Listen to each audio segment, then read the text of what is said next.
In the past months leading up to the busy summer season, the aviation industry has faced many labor-related issues.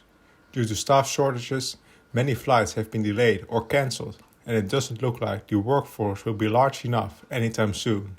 So what is happening? Where did the issues come from?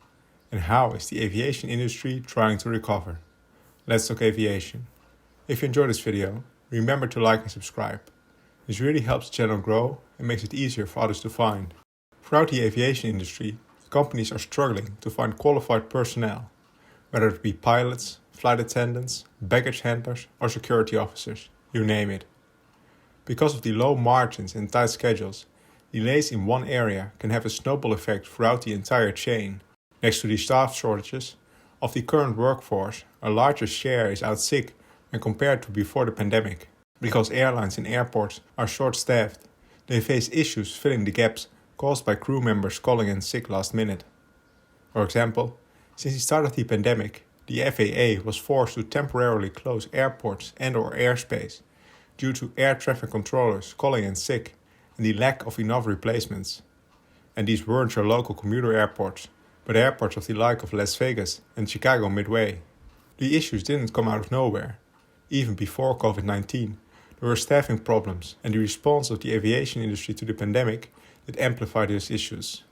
Right at the start, there was little known on how long the pandemic would go on and if or when the aviation industry would recover.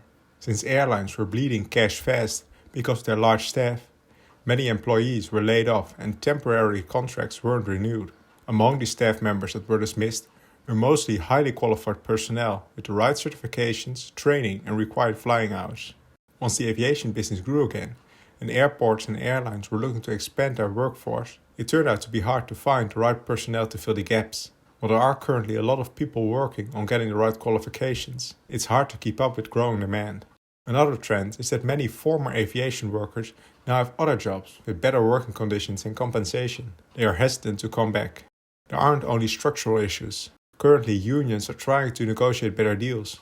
This led to a wild strike at Amsterdam Schiphol, where baggage handlers from the Dutch flag carrier decided to go on strike on one of the busiest days.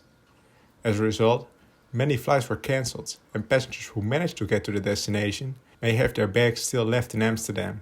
On one hand, the aviation industry recovered faster than expected, but the pandemic meant that many companies face serious losses. One way or the other, loans will need to be repaid and losses recovered. Some have tried to achieve these goals with less staff.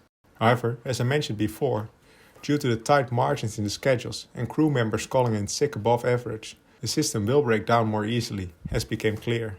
In desperate attempts to limit the effect for passengers and keeping their network operational, aviation companies are doing everything they can to hire new staff. For example, the British low-cost carrier EasyJet is offering all employees, new and current ones, a $1,250 bonus if they remain with the airline throughout the summer season. Many others are offering steep increases in pay in an attempt to stop employees from leaving and making it more attractive for new ones to apply. In the near future, it is still unknown what will happen. It is expected that with the busy summer coming up, delays and cancellations will happen more often, while the aviation industry is trying to expand its workforce. During the early weeks of May, when many Dutch citizens go on holiday, Schiphol Airport even asked airlines to preemptively cancel flights and no longer accept new bookings. In response, almost all airlines categorically denied the request, and queues were as long as 5 hours at the airport.